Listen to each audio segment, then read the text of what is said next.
तेहेñ नोआ वेबिनार रे hedge shutter कान मारांग पेड़ा मानतान UN माझी गखुड़ गमके आयार आईआरएस और चाकरी हिसाब ते अड़ी मारांग चाकरी खन किन जहां लेकान की रेलवेरिन एडवाइजर फाइनेंशियल एडवाइजर किन तहे कना ओना सुमुंग दो बांगा जातियारी कमी रे जहां तीर गे जातियारी कमी रेना लुआ उनके गखुड़ आदमी लगते आदो उनकिन गमके तकिन अब को सलाह रेकिन सेकना पुलुते उनकिन अब आदिवासी सावता से लाक्चर सेमले राउरकला चंगा पाटा कोन अभी गुणमानान जोहार सला तीन आतंग दराम के किन तबवा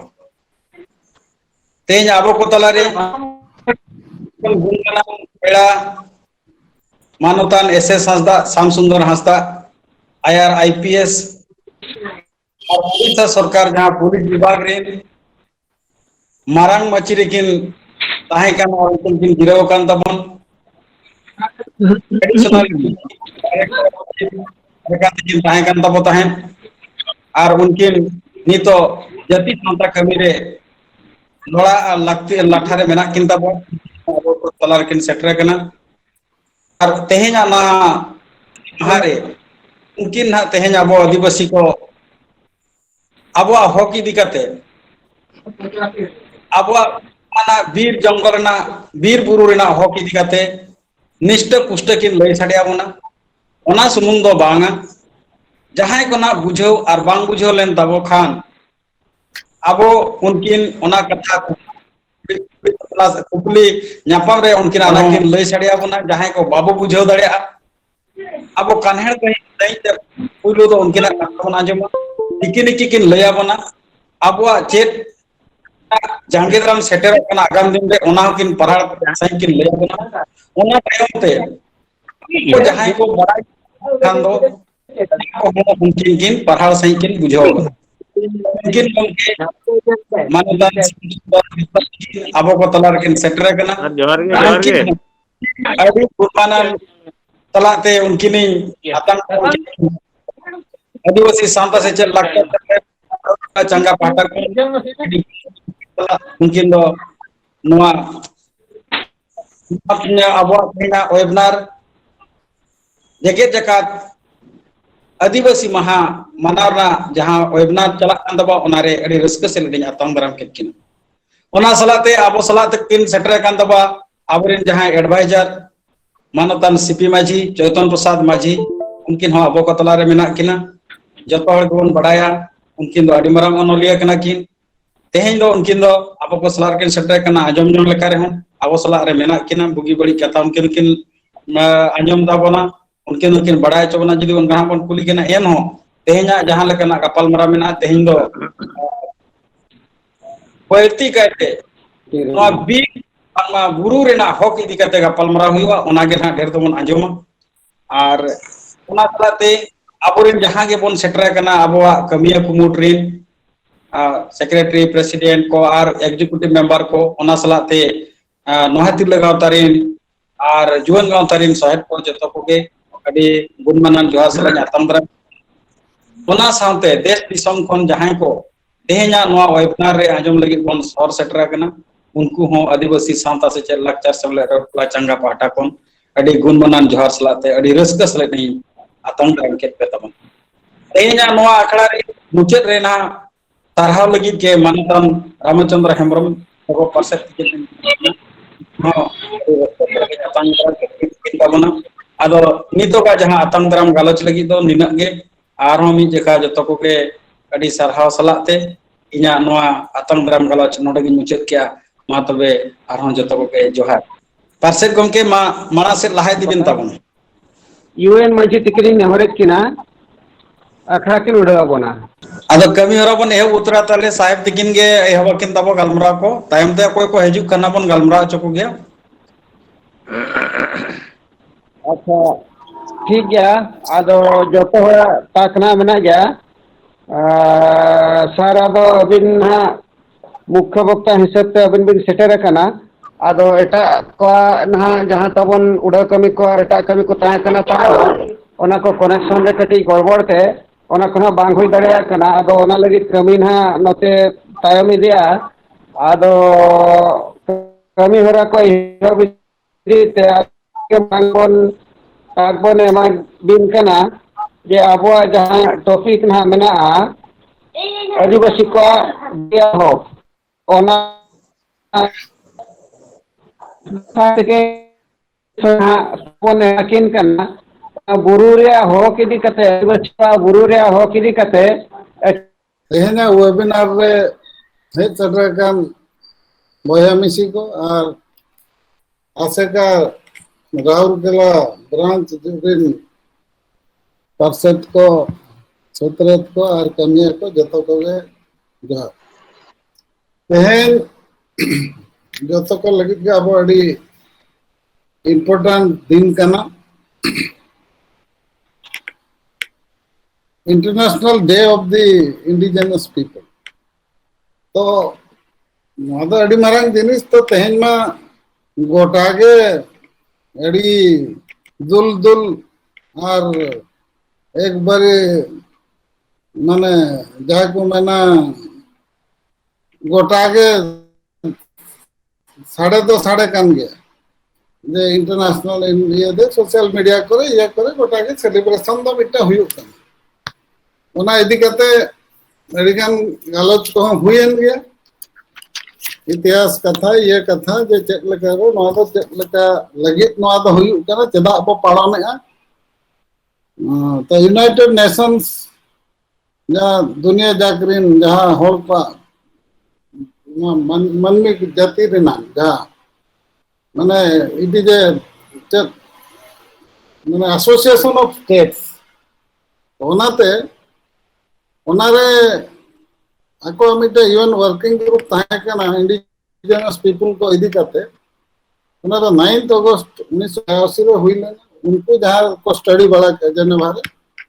उनारा यूनाइटेड नेशंस जनरल असेंबली रे 23 दिसंबर 1994 रे रिजोल्यूशन हुई ना उनको को मेन क्या ओका प्रथम जो फर्स्ट मीटिंग हुई लेना वर्किंग ग्रुप रे ओना हिसाब से 9 अगस्त को नवा दबो इंडिजिनस होल को अब मानवी जाति लगे दिस ईयर है दुनिया रे जहां को कंट्रीब्यूशन मेना ओना को हिसाबा उनको को सराव को और उनको लगे बो कमी ओनाते नवा दो हुयुक कन और जे United Nations declaration on rights of indigenous peoples को लगे ओना उनका के और 2007 रे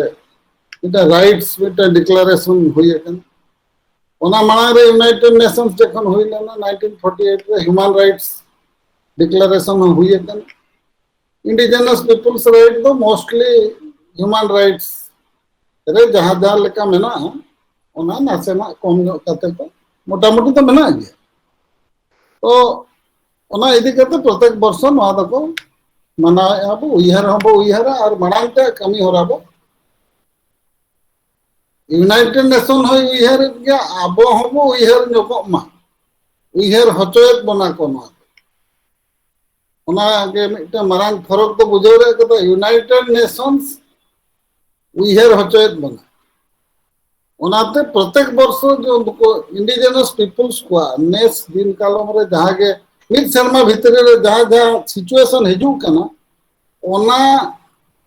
मने रे दो कते बा ओना विषय दो कते प्रसंग नेस लगे ये थीम दको बा विषय वस्तु दको ठीक है नेस जेमते मना living no one behind indigenous people and the call for a new social contract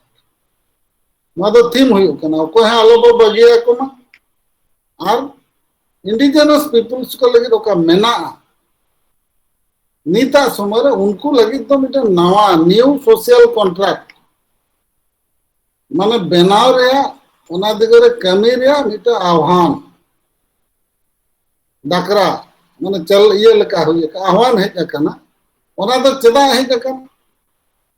ओना तो ना टाइम न तीन ना दिन कालम उनका के 2020 रे कोविड 19 ताहे कना ओना रे दो थीम दो ताहे कना जे COVID-19 and indigenous people's resilience. Individual indigenous peoples को भितरे रे कोविड-19 परिस्थिति मुकाबला लगे तीन दाले सामर्थ्य में ना ओना चेतान रे आलोचना ओना हुईना ओना माने रे 2019 रे ताहे कना इटा सब्जेक्ट जे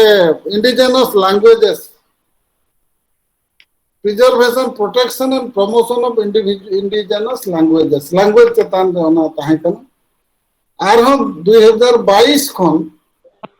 इंडिजिनस लैंग्वेजेस डिकेड में 10 वर्ष लगे न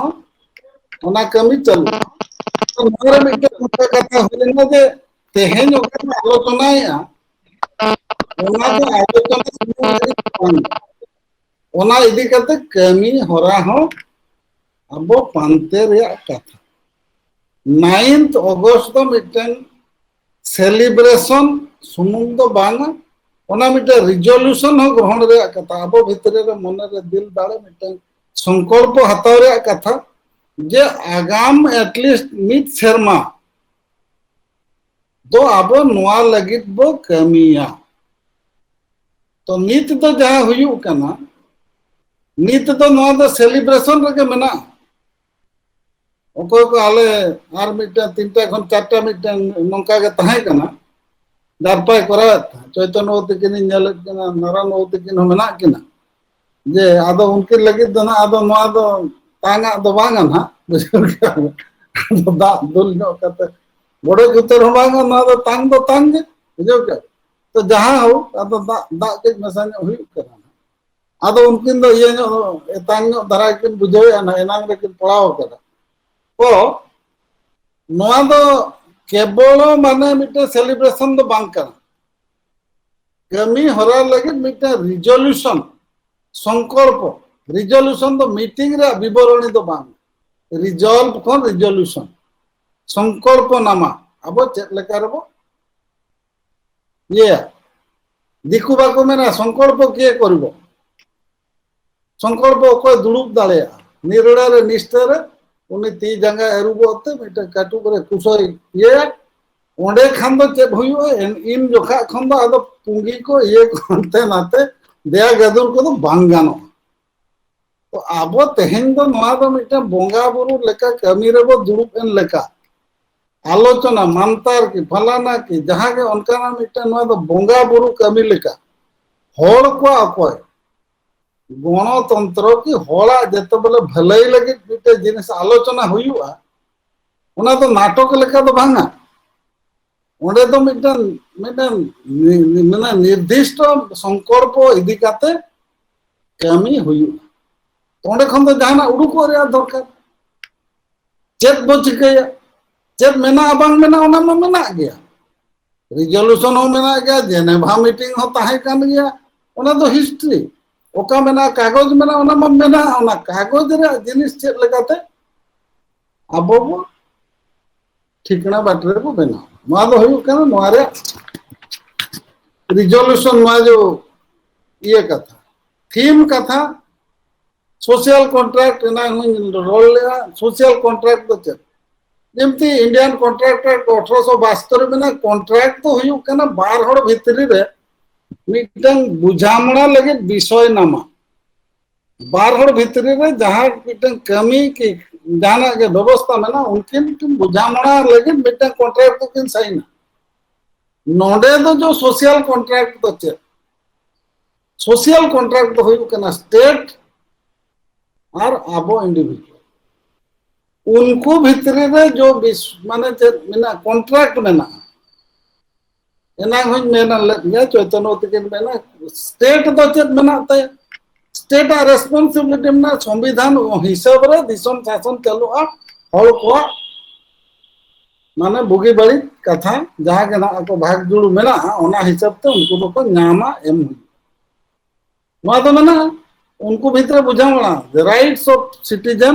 and the directive principle of state ते डायरेक्शन एम का ओना जो संविधान डायरेक्शन अनुसार दिसम तो चलू तो नोडे तो जो माने थीम रे ओलकाना सोशल कॉन्ट्रैक्ट तो चे It is a contract between the state and the citizen. बुझो क्या? तो नोड़े जो मैंने जे leaving no one behind, ओकोई हालों पे बगिया को, ओकोई तो मने चे, ये तो indigenous day लगी नौ तो हुई करना, indigenous people, जहाँ के मना को हालों पे बगिया को, तो नवारे चे हुई करना indigenous people को कथा तो चे, and the call for a new social contract. तेहना दिन रे जे इंडिजिनस पीपल को लगी तो नवा मिटा सोशल कॉन्ट्रैक्ट बनाव लगे तीगु लगे मिटा आह्वान है उना तो जेतु कोविड में ना उना तो चेक हो कना सोशल कॉन्ट्रैक्ट तो अबो को जहां में ना अधिकार सुनुंग दो बांगा जे स्टेट आजा रेस्पॉन्सिबिलिटी में ना अबो को जहां नाम रे में ना कि जहां ना व्यवस्था भीतर ओना तो आर्मी लेकाते ओना तो बनाव अरु दरकार यदा विगत किछि दिन भितरे रे स्टेट रे बावका दिसम रे विभिन्न देश रे देश भितर विभिन्न गोष्ठी ते जो इनकम और स्टेट रे रिसोर्स चेतन रे कंट्रोल एंड मैनेजमेंट नो जो तारतम्य वैषम्य मेना ओना तो ढेर कना इनकम तो का खने जुआ माने ये राइट ओवर रिसोर्सेस दिसम रे जहां रिसोर्स में ना ओना चेतन रे राइट्स एंड कंट्रोल तीन तहना उनी हल दो उने प्रोडक्शन प्रोसेस ते उनी दो इनकम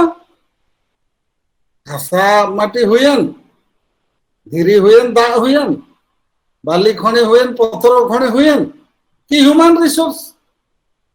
हल को भीतर रे जो ये में ना कैपेसिटी में ना ओना तीनन ओकोय हाथ रे तहन कन ओंडे खन उनी दो प्रोडक्शन प्रोसेस रे ओना रे उनी दो इनकम ते सरप्लस बनाओ ओना दो रिसोर्स माने ह्यूमन रिसोर्स ओना सरप्लस दो कैपिटल ते हिजुआ जाएंगे माने अभी नोका पूंजी बाबा हिसाब ते ताहे कना अभी नोका बिन बनाओ गिदरा लगी दो ना दो कैपिटल अभी मिटा एजुकेशन रे बिन एम दाले कना ओको चास बास रे माने सेना है कना केटे जकना उन्हें तो बहुत बहिर बनाव लगे ओना तो इन्वेस्टमेंट दाले और ओका चेन हो बनो ना प्रथम एहोबा उन्हें तो डिफिकल्ट ओना तो कंट्रोल ऑन प्रोडक्शन माने control on resources of the state ओना डिसाइड होल को माने जो सिटीजन सर्विसेज जहां में ना एजुकेशन हेल्थ एम्प्लॉयमेंट ओना रे उन्हें बोलो उन्हें दाले उन्हें जगह इन्हें स्पेस इदिया स्पेस में लिमिटेड गया भाषा हो लिमिटेड गया दा हो लिमिटेड गया एजुकेशन इंस्टीट्यूशन रे जगह हो लिमिटेड गया डॉक्टर खाना रे हॉस्पिटल बेड हो लिमिटेड गया तो ओंडे तो चल कर बोलो नुई होला कैपेसिटी उन्हीं लगे प्रोटेक्शन हुई दलिया प्रोटेक्शन बा रिजर्वेशन हुई दलिया किंतु रिजर्वेशन भीतर रिजर्वेशन मा बनुन आदिवासी को दिनन को नाम किंतु आदिवासी भीतर रे तो कोई ओने हतो कंपटीशन में ना गया समान तहिन दिन जा हुई कन जिमते अभी चासी कन चासी जतो चासी के सारो को नाम किंतु सारो किरिंग लगे पैसा पाई नाम सरकार तो सर्विसेज एमो किंतु एक्सेस टू दो सर्विसेज राइट टू एजुकेशन में ना किंतु राइट टू एजुकेशन बांग खान दो ओने तो माने पेनल्टी में अड़ी माइल गया तो ओनाते control over resources access to citizen services ओंडे सेटेरो लगे ओका जिनिस ओना दो स्टेट और सिटीजन भीतर रे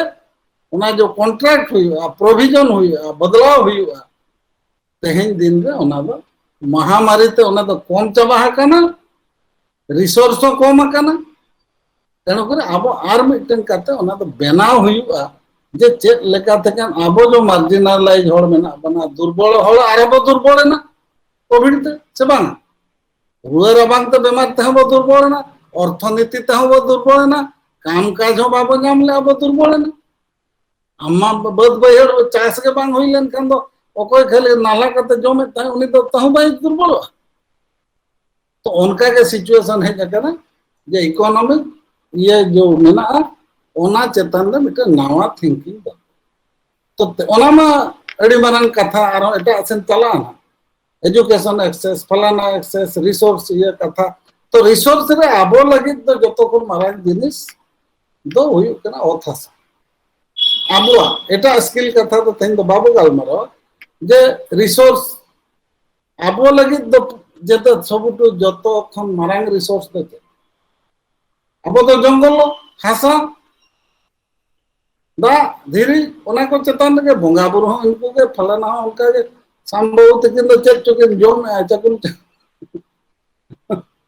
संभव चेक बिन जोम में चलो कना और ठीक गया और चलो ना तो नित तो कथा हुयु कना तेहेन दो एटा कथा तो ओंडे के बो बगिया कंट्रोल ओवर रिसोर्सेस स्टेट रे आपका मेना निया कोविड रे पे नेला का जे स्टेट रे हेल्थ रिसोर्स का ताहे कना हेल्थ कैपेसिटी का ताहे कना ओना तो क्रम्बल के ओना तो बाय लोड बाय दि दले कैपेसिटी माने होल माने पैसा में मरे बान नम तमाने ओना तो कैपेसिटी का स्टेट रे मेना ओना तो बानु ना नौका ना जिनिस महामारी मेनते तो बांगा ऑक्सीजन तो चेक महामारी ऑक्सीजन तो तीन मारंग ओना मा एटम बम बनाव मा बांग हुई कना साधारण कथा कॉलेज रे मिटन गिदरे बाय न्यामा न्यू एजुकेशन पॉलिसी चेक एजुकेशन पॉलिसी हुई ना ओना दो एटा दिन दो बगल मा मिटा पढ़ा लगी बाय न्यामा ओना वायोलेशन ऑफ ह्यूमन राइट्स एटा डेप्रिवेशन दो ओका लेवल ते चला माने एजुकेशन बाय न्यामा हेल्थ केयर बाय न्यामा ओनकान ओना तो दिसम रे ओनका तो आदो होल हिसाब तम ताहना अबमा ओना मा मटा सुपेरियर रे नि तो हिजु कना खाइबा कथा फूड कथा तो तेहेन दो ना रिसोर्स भितरी रे कंट्रोल ओवर रिसोर्सेस रे अब तो बेटन आशा माटी कथा कथा बो नासेना अब आलोचना तो ओना भितरी रे जे हासा इदी कते दिसम रे बार प्रकार हासा ताहे मिटन ताहे कना माने जो को पटाभुक्त जमी ओना दो रेवेन्यू लैंड ना ओका बो मेना पर्सनल सरकार ओना दो रेवेन्यू रिकॉर्ड ताहे आर मिटन हुई कना जंगल जमी आबोमा पुरुषानु कोबे आबोमा पटाभुक्त जमी मा बनु अना कम गया तो गोटा के माने बीर बुरु सेन के बो चला बीर बुरु रे के बो ताहन कन था तो दिसम रे फॉरेस्ट इदी करते दो जहां कानून बनाव लेना ओना दो फॉरेस्ट रखा बा रक्षा लगी वनवासी को लगी तो बांग ताहे कानून दो तांगे ना फॉरेस्ट प्रोटेक्शन लगी जागे जो इंडियन फॉरेस्ट एक्ट जागे बनाव कना मांग खन माने 30 खन 1856 1865 1869 1878 1927 रे इंडियन फॉरेस्ट एक्ट जागे बनाव माने अब हुल परे परे नवा नियम हो बनाव ना 1855 हुल 1865 रे जंगल आईन 1869 रे 1878 रे इंडिपेंडेंस मांग रे 1927 इंडियन फॉरेस्ट एक्ट हुई ना माने अपे तो फॉरेस्ट भितरी ते हर चेल लका बाको चला जागे आर मान लैंड कथा मा रेवेन्यू एक्ट हुई ना छाड़ो तो फॉरेस्ट कथा बो फॉरेस्ट इदी कथा अब जंगल रे बो थाए ना जंगल चेतान रे हुई ना जंगल बासी को लगे तो कानून दो बांग बनाव लेना दिसम रे 1980 रे जखन बनाव ना ओना तो फॉरेस्ट कंजर्वेशन एक्ट हाना फॉरेस्ट को तो चेक फॉरेस्ट ऑफेंस फॉरेस्ट भीतर तम चलाव लेखान मा लेखान ये लेखान चेक लेखा लेखान शिकार लेखान ओना को तो फॉरेस्ट ऑफेंस किंतु 1980 रे ओका होई ना जे ओना तो होय कना forest conservation act forest check लेखा रे बबांचाव किंतु फॉरेस्ट वनवासी जंगल रे ताहन होड़ा कथा दो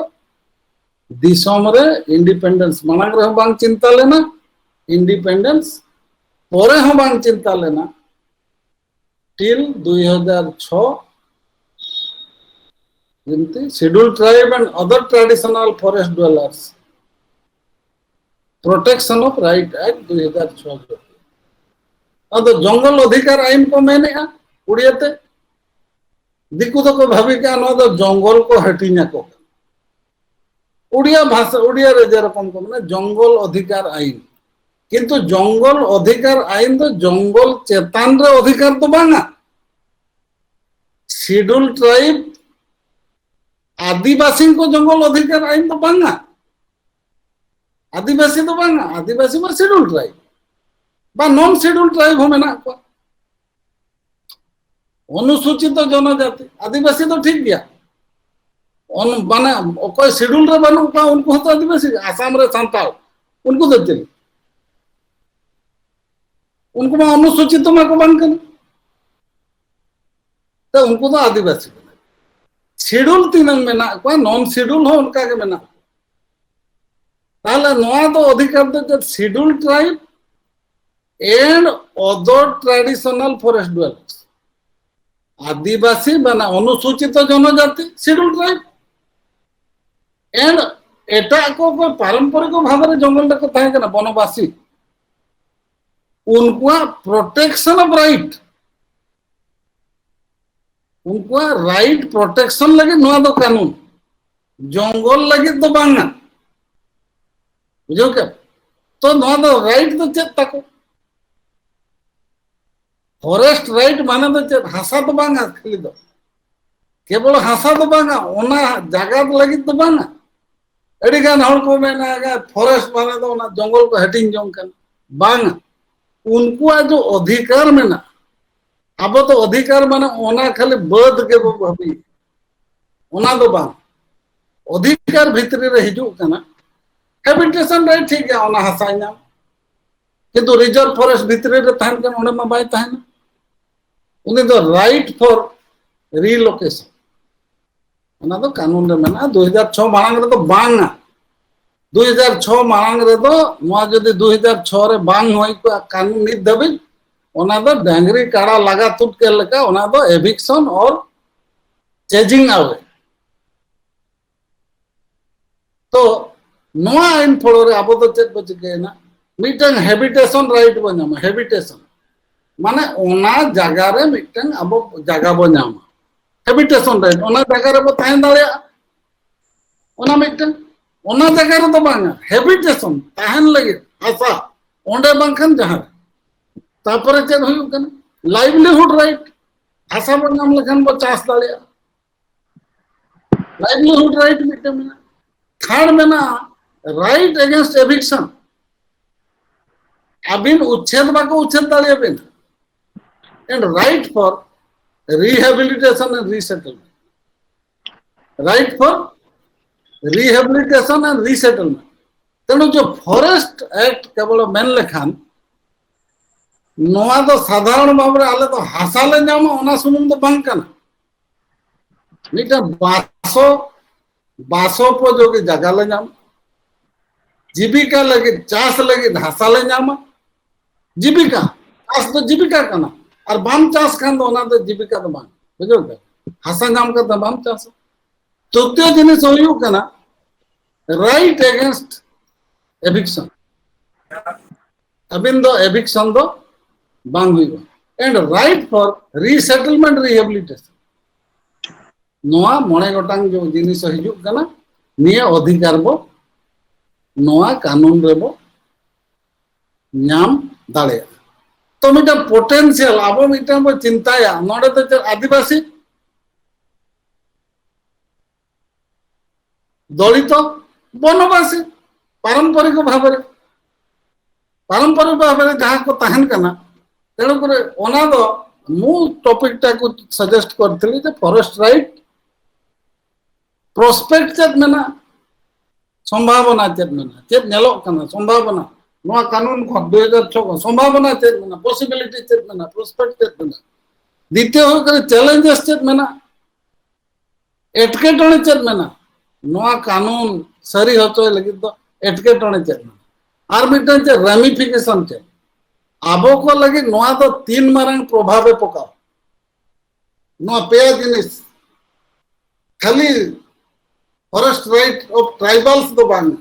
It is not, this law is not only for tribals,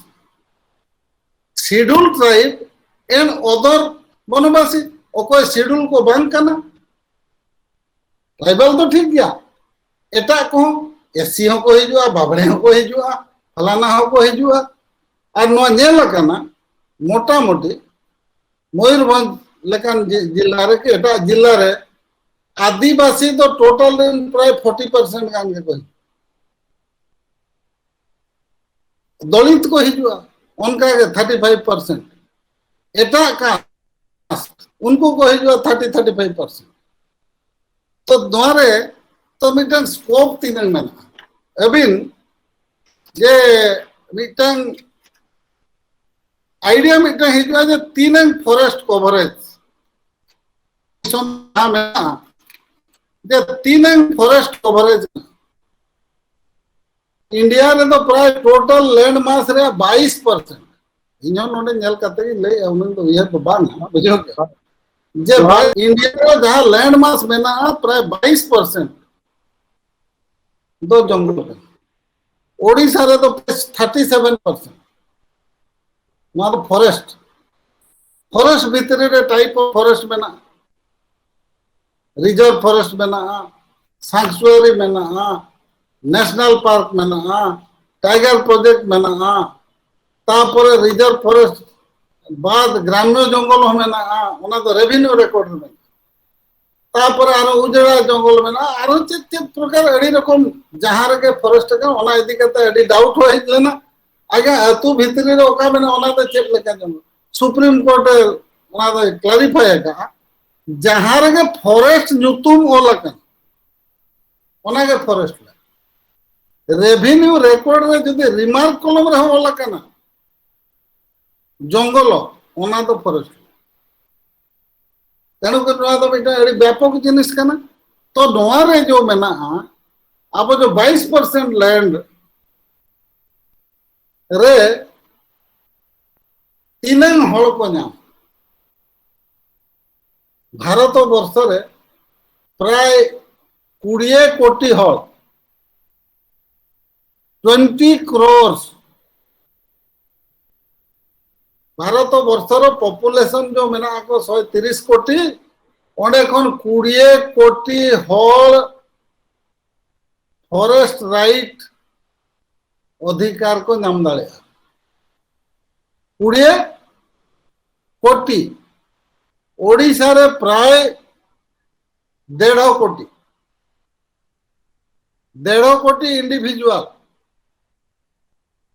mitten idea हिजुआ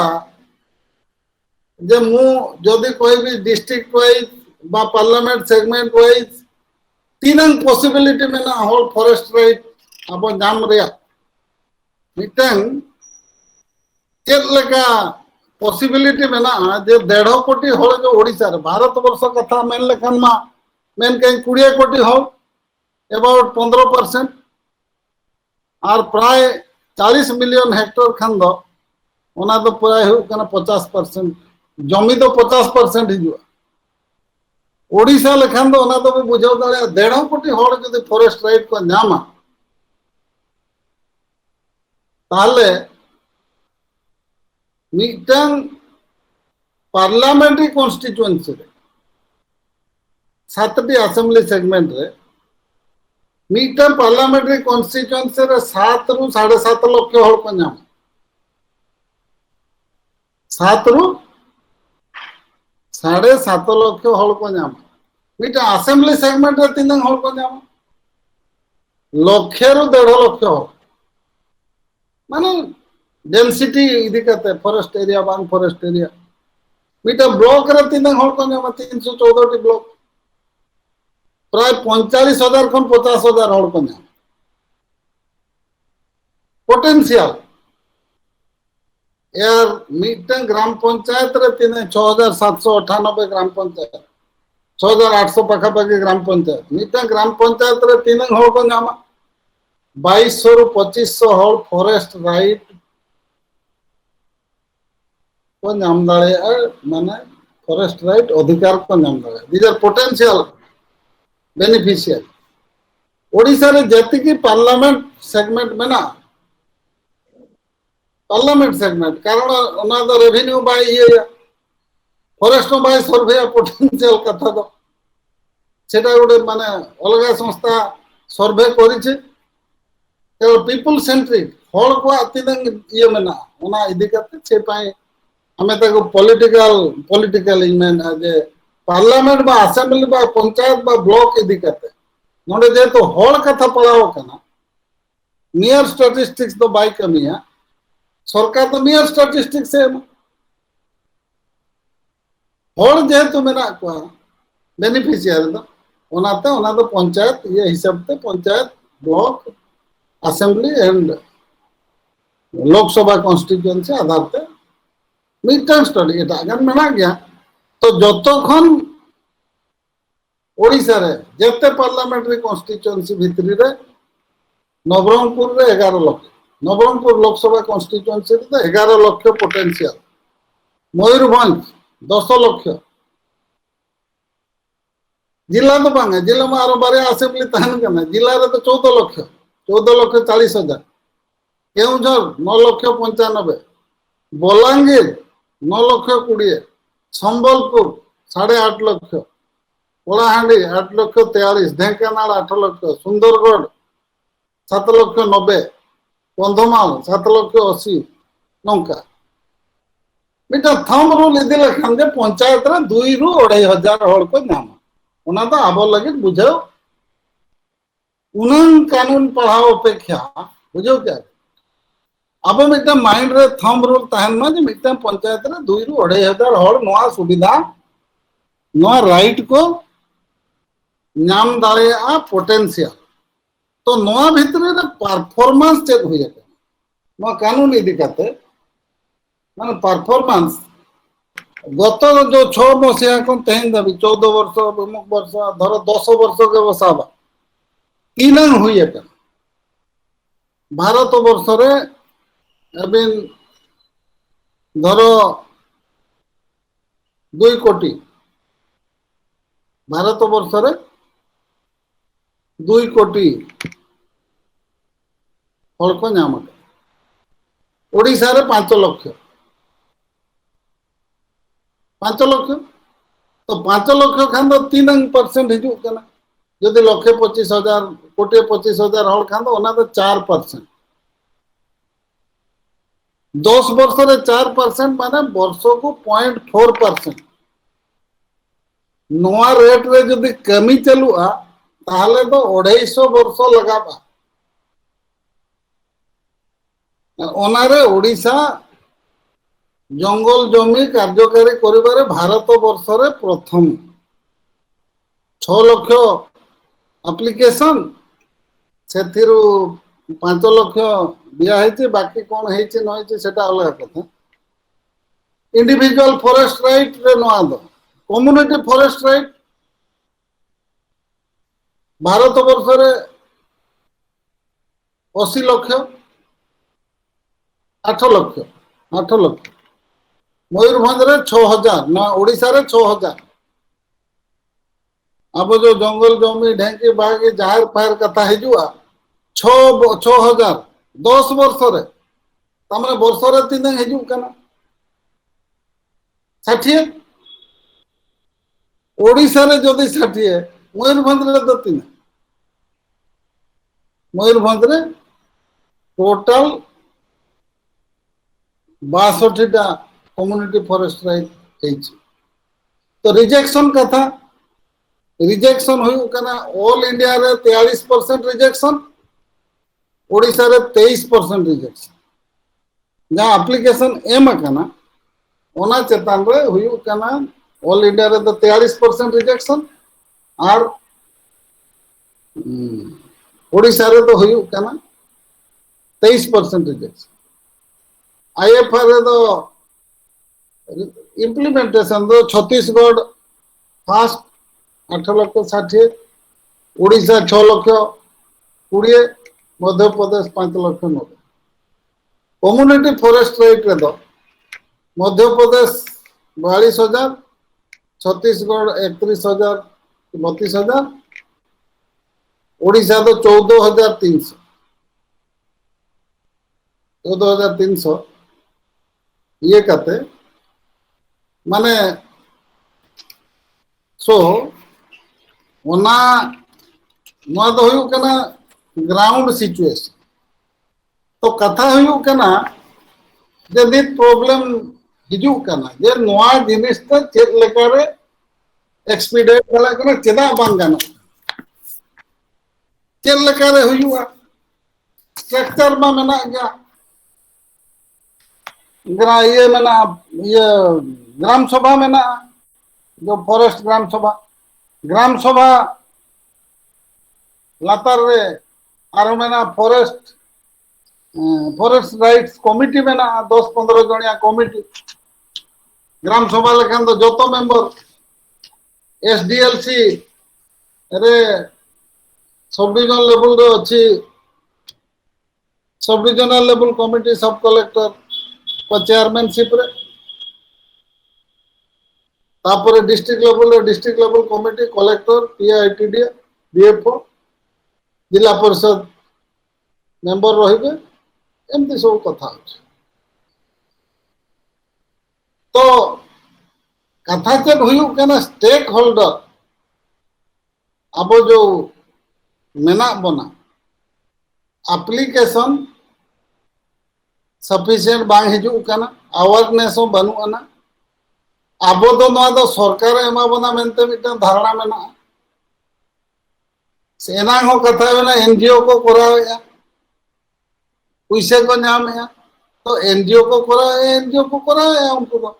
forest segment रे एनवायरनमेंट सेक्टर रे को कमी कना मेनते उनको तो आको खाता पत्र रे को लेया ओकोय फंड एमो कना ग्लोबल माने ओवरसीज एजेंसीज नुआ तो मिटा अड़ी मारंग कथा इंडिजिनस को लगित ले कमी कना मेन कते अड़ी रकम कमी हुयु कना ओना दो पैसे कथा पड़ाओ आबुआ दो ग्राम पंचायत स्तर रे कि मिटा ब्लॉक स्तर रे स्टेट स्तर रे नुआ कमी लगित दो चिली हो बनु जेते ग्राम सभा हेइतला ओडिसा रे ओना को तो जतो डिफंक्ट 2000 मिटन स्ट्रेन जिनिस का 2012 मसिया खन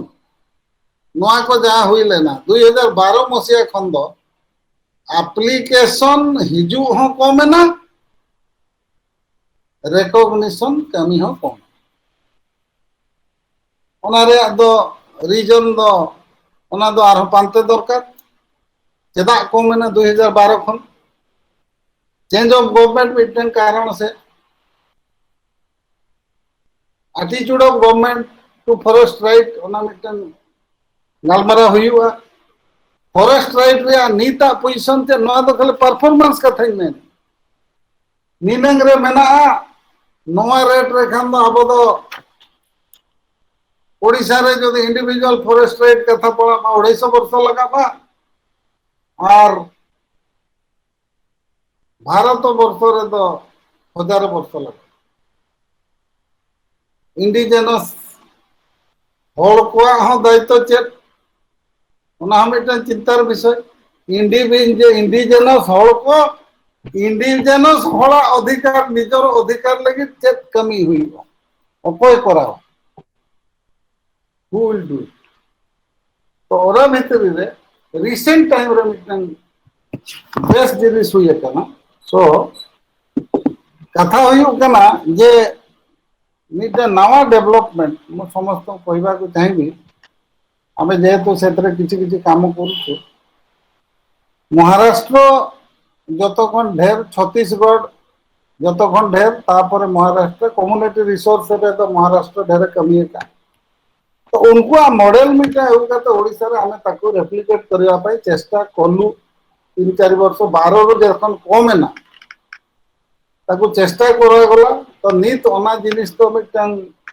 से पे इदिया का ट्राइबल अफेयर्स डिपार्टमेंट 2020 रे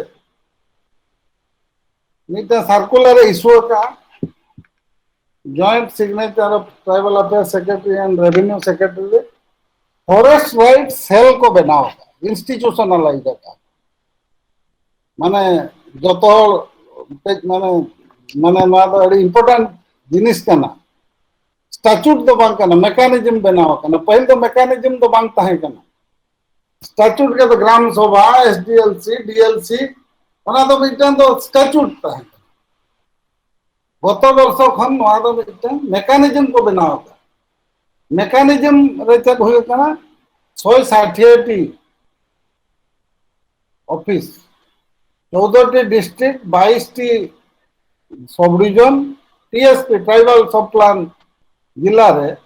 14 T district 22 T sub division 36 और 124 टी तहसील रे फॉरेस्ट राइट सेल गठन करना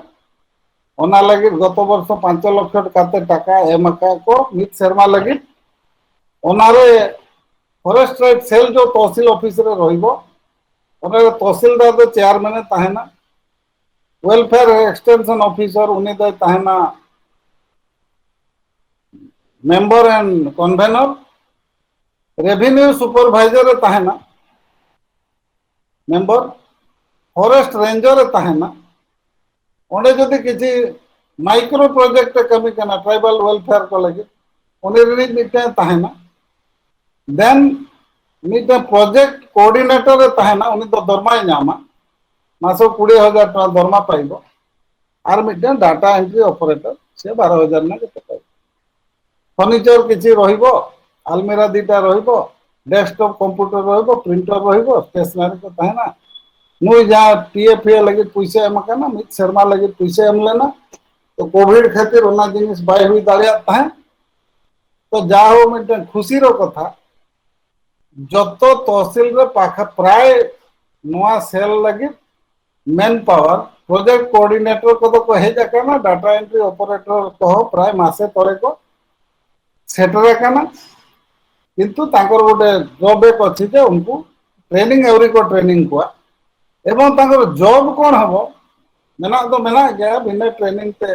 ओना तो उनको चेक लगा कोन फॉर्मेटिंग चेक हुई ओना जिनिस को चालू करना नहीं तो बेटा मैकेनिज्म तो हुई करना पहिल तो बेटा ग्राम सभा रे कि जहां रे ग्राम सभा रे तो कोई कोई ना उनी ओका डॉक्यूमेंटेशन तो चेक लगा करावा मीटिंग तो कोई करावा मीटिंग प्रोसीडिंग तो कोई ओला डॉक्यूमेंट माने मैप को फलाना को अमुक को कोई बना बनावा केस रिकॉर्ड तो कोई बनावा ओना दो ओना ते एनजीओ को कराते तांकर जति इच्छा हले कोले छाड़ी के पळेले अनित नोआ मिटे जिनिस फॉरेस्ट राइट रो मिटे गोटे पॉजिटिव डेवलपमेंट हुई है ना तो नुको तो ग्राम सभा को गठना फॉरेस्ट राइट्स कमिटी को गठना अवेयरनेस को करावा एप्लीकेशन फॉर्म को एमा एप्लीकेशन को कलेक्शन ग्राम सभा को करा होते डॉक्यूमेंटेशन को एसडीएलसी को भेजा एसडीएलसी रो उनका के सेल में ना एसडीएलसी को डीएलसी को भेजा डीएलसी रे डीएलसी पर जदी उनको जहाँ को अप्रूव किया सर्टिफिकेट ऑफ पोजेशन मिटन को एमा को सर्टिफिकेट ऑफ पोजेशन पर आर डिमार्केशन लगी फ्रेश एप्लीकेशन एम हुआ डिमार्केशन पोजीशन पर रिकॉर्ड करेक्शन लगी प्रोसेस हुई हुआ रिकॉर्ड करेक्शन परे तापर फाइनेंशियल बेनिफिट लगी रिकॉर्ड करेक्शन पर्यंत अपेक्षा करबा दरकार नै सर्टिफिकेट ऑफ पोजीशन नाम ले रहा हूं फाइनेंशियल सपोर्ट दो फॉरेस्ट राइट बेनिफिशियरी दो नाम फाइनेंशियल सपोर्ट रे हुआ जे हाउसिंग जेहेतु हैबिटेशन राइट में हाउसिंग किछि परसेंट जो सरकार को पाखरे एते पैसा नहीं जे किछि परसेंट पीएम आवास बा बिजु पक्का घर रो किछि परसेंट फॉरेस्ट राइट बेनिफिशियरी मान को गोटे ग्रीन चैनल रेको ओना तो कन्वर्जेंस मॉडल रे जते सरकारी योजना अछि NRGS when oil conservation when national horticulture mission when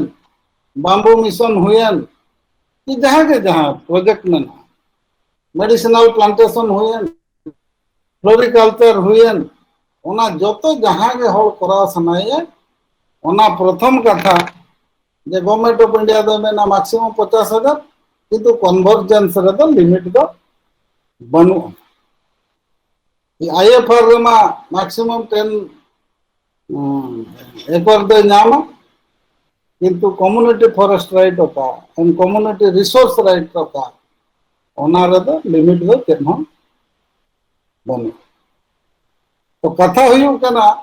आमर काम होची वर्तमान ताकू केमिति ठिकना भाव रे सेटा इम्प्लीमेंटेशन होबो डिफिकल्टी कथा होची रिजेक्शन निद दो कथा हुई कना रिजेक्शन दो चेत एविक्शन दो चेत नया कानून 2012 परठू चेत लेका कानून ऊपर अटैक चेत लेका हुई कना प्रथम कथा होची जे ग्राम सभा को जो क्षमता दिया है फॉरेस्ट राइट रे ताकू फिडिल करबा पई चेष्टा करा जाउछ ओडिसा रे वन सुरक्षा समिति हेछि दैट इज इलीगल महाराष्ट्र रे सेटा सेमति हेछि that is illegal Madhya Pradesh रे उनका के वन सुरक्षा समिति नितुमते स्टेट रूल को फ्रेम का that is illegal that is against forest right provisions किंतु जेहेतु फॉरेस्ट दो संविधान रो कॉन्करेंट लिस्ट रे मना चैतन्य कहि परिबे जे आर्टिकल 3 जागे कॉन्करेंट लिस्ट रे जेहेतु अछि स्टेट को कानून को बना रूल को बना है स्टेट और या भीतर किंतु से माने आर्टिकल 246 माने कॉन्करेंट लिस्ट जे लिस्ट 3 ऑफ 7 शेड्यूल जे किंतु फॉरेस्ट राइट एक्ट दो जतो आईन सुपरसीड काते हुए का प्रथम कथा हुई कना एडिगन हाई कोर्ट रे केस हुईना मा दो फॉरेस्ट राइट फलाना मोस्टली माने फॉरेस्ट माने रिटायर्ड फॉरेस्ट ऑफिसर माने केस कला ओडिसा रे भी केस हेतला तो सेटा कथा सेटा सरी द्वितीय जिनिस हुई कना जे या भितर सरकार कौन करिसंती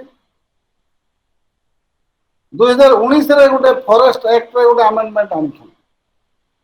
सेतबेले भी कहते इंडियन फॉरेस्ट एक्ट रे अमेंडमेंट आनी करी गोटे नया category of forest production forest काली बाबू कोई परिबे सेतरे प्रोडक्शन फॉरेस्ट मेनते मिटा नया कैटेगरी ऑफ फॉरेस्ट को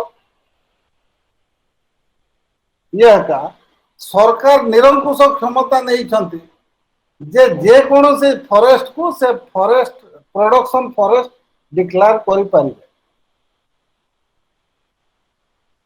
नेशनल पार्क को करि परिबे सैंक्चुअरी करि परिबे टाइगर रिजर्व को करि परिबे माइनिंग फॉरेस्ट माइनिंग जो होते सेता को भी कर दे परिबे तो प्रोडक्शन फॉरेस्ट खेले कोन हो सेते बेले भी कहउथिले जे सरकार सेतरे प्राइवेट इन्वेस्टमेंट ताकू आनी परिबे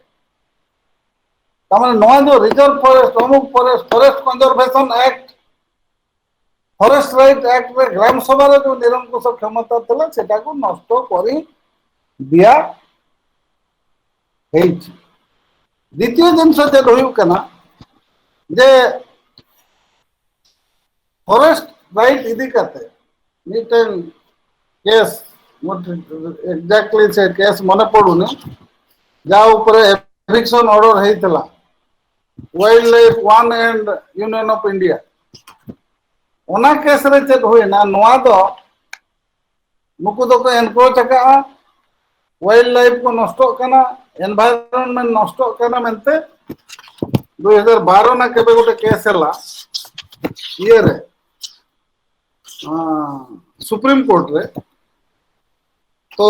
ओना रे चेक होय ना ओना केस रे जस्टिस लकुर आगरु शुणुले पर 2019 फेब्रुआरी 17 बोधे से अरुण मिश्र को कोर्ट रे सेटा आसिला जे बांगा नुकु दो एविक्शन को प्राय ओडिसा रो 1.5 लाख लोक आ भारत वर्ष रे प्राय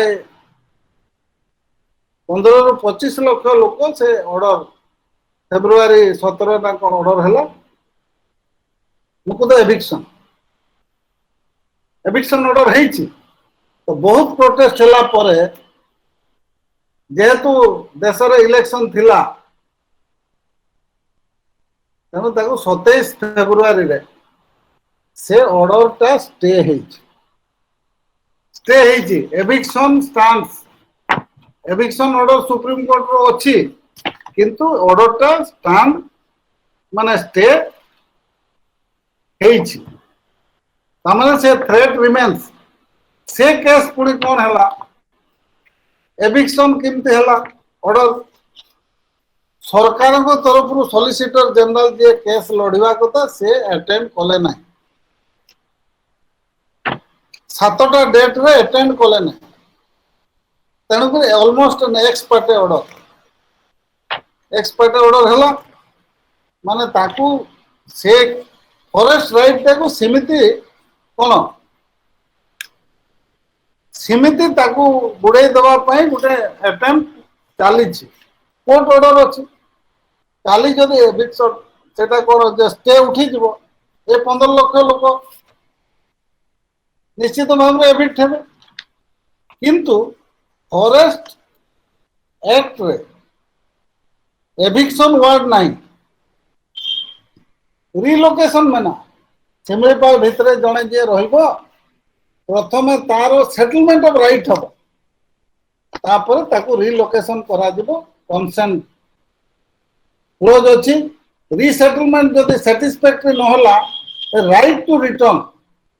ओना फॉरेस्ट एक्ट रे प्रोविजन मना किंतु जदि एविक्शन थरे सुप्रीम कोर्ट जाईछि निद हळद कुछ के जहां के एप्लीकेशन रिजेक्ट का ओना तक तो 42% रिजेक्शन रिजेक्ट कर दे दरखास्त दी तो रिजेक्ट कर दे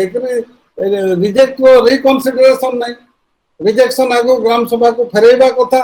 रिजेक्शन अगेंस्ट अपील जदि ग्राम सभा करूची एसडीएलसी रे अपील होबो एसडीएलसी कले डीएलसी रे होबो डीएलसी रे हेले एसएलसी रे कोन एसएलसी रे अपील हम स्ट्रेंजली मु आज कहबा को चाहूची जे ओडिसा रे गोटे मध्य एसएलसी रे अपील नाही एसएलसी रे जेति की जो नने जो 1.5 लाख लोकंकर एप्लीकेशन रिजेक्ट हेची 1.5 लाख लोकंकर एप्लीकेशन रे गोटे मध्य these are all final rejection माने से माने कौन डीएलसी रिजेक्शन कथा को मयूरभंज रे जोटा 15,000 मु कहूँ मयूरभंज रे 15,000 रु गोटे भी नहीं एसएलसी रे अपील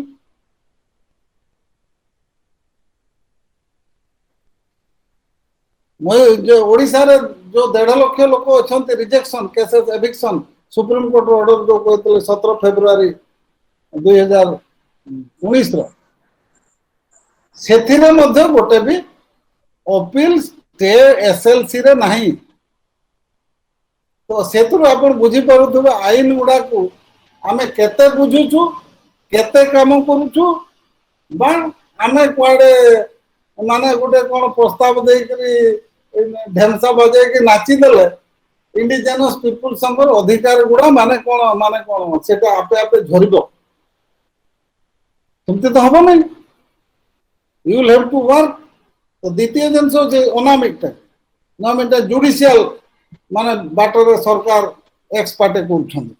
तृतीय रे कोन हेछि लैंड बैंक सरकार गोटे लैंड बैंक आनिले लैंड बैंक कांसेप्ट आनिले लैंड बैंक कांसेप्ट आनि के सब जमी को लैंड बैंक को नहीं पारिबे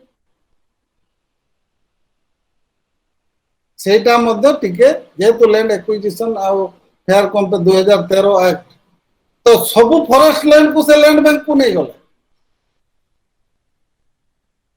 ओना तो एप्लीकेशन को रिजेक्ट कर दे ओना मिटन मेथड जे मिटन लैंड बैंक द्वितीय जिनस होची फॉरेस्ट एक्ट जोटा 1927 फॉरेस्ट एक्ट 1927 को अमेंड करबा पाई 2019 रे ड्राफ्ट बिल गोटे सर्कुलेट हैला सब स्टेट को फॉरेस्ट ऑफिसर मान को ब्रिटिश सरकार जति क्षमता दे थिले ताठू प्राय 100 टाइम अधिक पावर से बिल रे अछि आपण माने जदी माने फॉरेस्ट एक्ट अमेंडमेंट एक्ट 2019 जाई के नेट रे जाई के ताको पढिबे जानि परिबे shoot at sight disturb area रे आर्म फोर्सेस जो अछि एक्ट ताठू मध्य डाको ने अरेस्ट विदाउट वारंट पुलिस रो से क्षमता नहीं आर्मी रो केवल डिस्टर्ब एरिया रे अछि सेटा फॉरेस्ट ऑफिसर मान को से पावर दिया हेउछि no anticipatory bail no juvenile justice act माने जो एटा ये माइनर पिला को पई से एक्ट लागू होबो नै and burden of proof NDPS रे जोटा अछि burden of proof will lie on the accuse जिमते अब गंजेई को फलाना को ओंडे तो प्रमाण तो कोई एक्यूज है मा नॉर्मल ऑफेंस रे जिमते पुलिस प्रमाण करते प्रोसिक्यूशन से एक्ट रे सेटा हो बर्डन ऑफ प्रूफ ता दिया हेतला जे दांत काठे आनुचे कि पत्र आनुचे कि कोन करूचे कि जाना गना फॉरेस्ट ऑफेंस 1927 रो फॉरेस्ट एक्ट रो अमेंडमेंट जोटा प्रपोज हेइथला स्टेट मान को फॉर कमेंट्स तो बहुत प्रोटेस्ट हला पर सेटा को फॉरेस्ट मिनिस्टर गोटे कन्वीनियंटली कहले आज्ञा it is an officers note not a government document IG of forest से चिठीटा लिखी थिले स्टेट मान को जेतबले देखिले एटा 19 इलेक्शन आगरो ए जिनसटा जेतबले धरला issue government had to withdraw एवं से गोटे convenient level it is an officers note which was circulated government रो सेथरे किछि करबार नै ऑफिसर गोटे आईन माने माने कोन अमेंडमेंट करबा पय स्टेट मान को लिखि दो ऑफिसर गोटे आईजी फॉरेस्ट एटा कोठी हलानी तो जहां भी हो दैट इज आल्सो देयर सेटा वर्तमान सुधा सिमती हेकि अछि तो गोटे होची जे फॉरेस्ट राइट एक्ट गोटे होची आपण करो कोन कहली जे लैंड बैंक गोटे होची जे सुप्रीम कोर्ट रे जो अछि रिसेंट डेवलपमेंट होची ट्राइबल अफेयर्स मिनिस्ट्री गत दुईटा सिटिंग रे ministry of forest and environment को फॉरेस्ट राइट काम रे से पुरै नोडल डिपार्टमेंट होची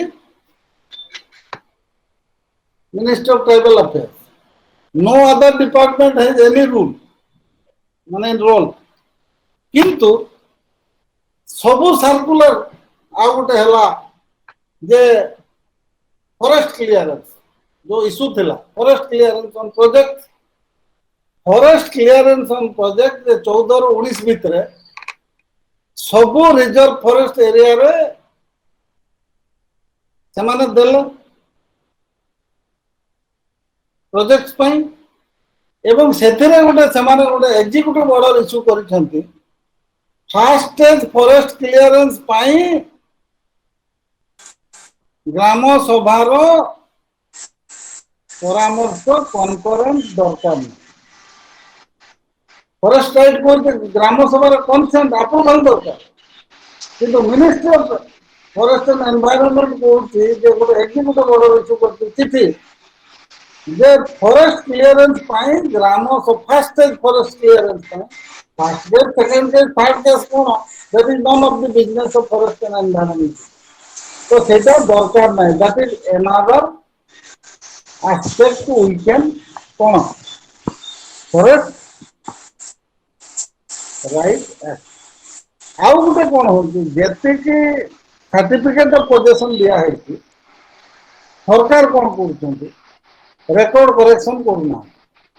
record correction is somewhere 6% to 10% जेते कि दिया है ओडिसा रे जो 5 लाख लोगों को दिया है बोले देखा होची ସେଥିରେ କେବଳ ଯଦି 10% କରାଯାଏ 50,000 ଲୋକଙ୍କ ରେକର୍ଡ କରେକ୍ସନ ହେଇଥିବ। ଅନ୍ୟମାନଙ୍କ ରେକର୍ଡ କରେକ୍ସନ କାହିଁକି ହଉନି?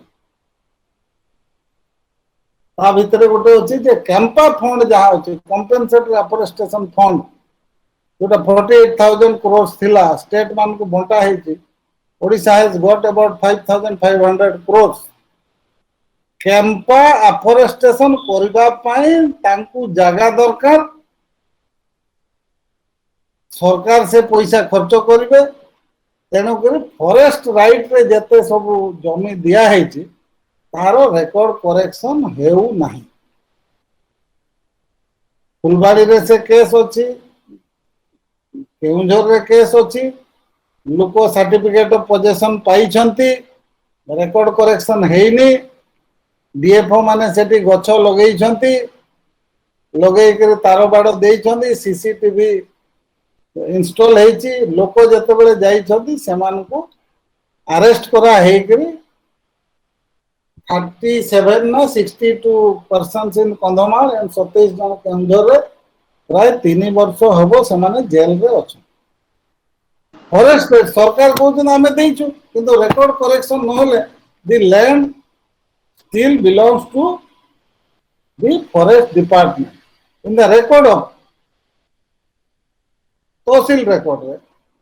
तो जंगल विभाग रे तो सेठी जे जीव ट्रेसपास हबो नै जेल जीवो नै सेटा एनादर माने गोटे सरकार को आउ गोटे माने कोन एनादर डायमेंशन ऑफ लोकों को ठकिबा इमिति सब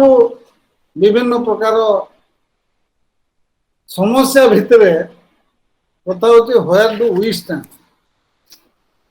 एटा फॉरेस्ट राइट कोन पई इफेक्टिवली इंप्लीमेंट हो कथा होची no government is serious lack of awareness among the stakeholders जो माने हिताधिकारी तांकर अवेयरनेस नहीं वीक इंफ्रास्ट्रक्चर मेकानिज्म नहीं ओडिसा रे जो कहले फॉरेस्ट राइट सेल गत वर्ष नोटिफाई हला ए वर्ष हेछि इट इज सम माने सम स्टेज ऑफ गोटे ताकू institutional mechanism has been put in place ताकू कार्यक्षम करबा पे दुईटा लोक कोन करबे data entry operator project coordinator कोन करबे सेल रे फॉरेस्ट राइट सेल रो द डिमांड गिवन मु जो कहते जे प्रत्येक पंचायत रे 2000 लोक मयूरभंज भलिया जिल्ला रे आई थिंक 400 सम जीपी तो सेते केते दरखास्त आसीबो सेटा को हैंडल करबा पय तहसील रो से दुईटा लोक कोन कैपेबल ग्राम सभा करिवे फलाना करिवे डॉक्यूमेंटेशन करिवे अवेयरनेस करिवे but there is a place something गोटे तहसील ऑफिस कोले एई जगह रे दरखास्त देई परिबो आगरु तो ग्राम सभा रो प्रेसिडेंट के जणा नै से कागज धरि के कोन करिबो तहसीलदार हैव नो रोल एसडीएल से प्रथम थला ग्राम सभा तापर थला एसडीएल से मजरे किछि स्ट्रक्चर न थला तो सब कलेक्टर ऑफिस रे किए धरबो से कागज ग्राम सभा वाला को देले ओना दे चिके ठंगा है तो absolutely there was nothing the वर्तमान गोटे भलो डेवलपमेंट तहसील लेवल रे योर सम कोन इंस्टीट्यूशनल मेकानिज्म जो थरे आपण दरखास्त देई परिबे दरखास्त गला पर ताकू से माने प्रोसेस करिवे कोन करिवे अलगा कथा but there is a place किंतु पोस्ट ऑफिस हेले भी पोस्ट ऑफिस रे कोन चिठी गळेबो घरे तो गोटे post box though we have at least gone to that position तो याठो आगो को हमें किमती जाई परिबा से विषय रे बड़ मीटिंग रे तो आलोचना और जाई परिबो किछि असुविधा नै तो यू विल हैव टू गोटे कोन प्रत्येक जो अछि जो पंचायत वार्ड से स्तर रे you will have to create awareness and कोन train manpower skill manpower आपन को डेवलप करबा को हबो कारण दिस स्टेट इज आवाज स्टेट इज आवाज अदरवाइज कोन it is a lost cause only slogan रो रहइबो it is a lost cause any day जेमती चासी माने डिमांड करछंती कृषि काला कानून वापस करो सेमते 2-4 दिन से स्ट्राइक है जंगल कानून वापस करो सेटा प्रथमे कर देवे जे रिपील करो तो वापस करो 12 साल में कुछ नहीं हुआ देश का प्रगति तरक्की रुक गई फलाना गई तो इसको रिपील करो काला कानून 2-4 दिन बसी गले सेठी रिपील है जीवो जदि कृषि कानून रिपील पाई एजुकेशन है पर फॉरेस्ट लाइक रिपील करबा पाई कोन इंडस्ट्रियल हाउसेस और बिजनेस हाउसेस माने को फंडिंग करबे ने एनीबॉडी विल डू इट ए जो प्रोडक्शन फॉरेस्ट जो क्लियर हेची सेटा कोन पई हेची माइनिंग पई हेची पावर पई हेची फार्मास्यूटिकल पई हेची टूरिज्म पई हेची ସେମାନେ तो फॉरेस्ट लाइफ ऊर्ध्व को चली जोले ना जेते उत्तराखंड हिमाचल ओडिशा छत्तीसगढ़ मध्य प्रदेश राजस्थान यही जगह शेड्यूल एरिया आसाम ये गुड़ा केवल कौन mining forest power hydro power then pharmaceutical tourism ये इंडस्ट्री लॉबी माने they are very active and they can take on the government और माने गवर्नमेंट को पॉलिसी से मानो से बड़ी भाव रे ये करे तो एतिके रहिला मोटामोटी या परे आपन मान करो जदि किछि माने क्वेश्चन तो उठिबा स्वाभाविक एते सुनला परे और तापर भी जदि क्वेश्चन न आसे ता माने वी हैव कोन sees to think about our own issue हमें आमो मु एथरे जाहिर कथा टच करी नहीं बुझी पारले ना जाहिर विषय रे संक्षेप रे कहि दउची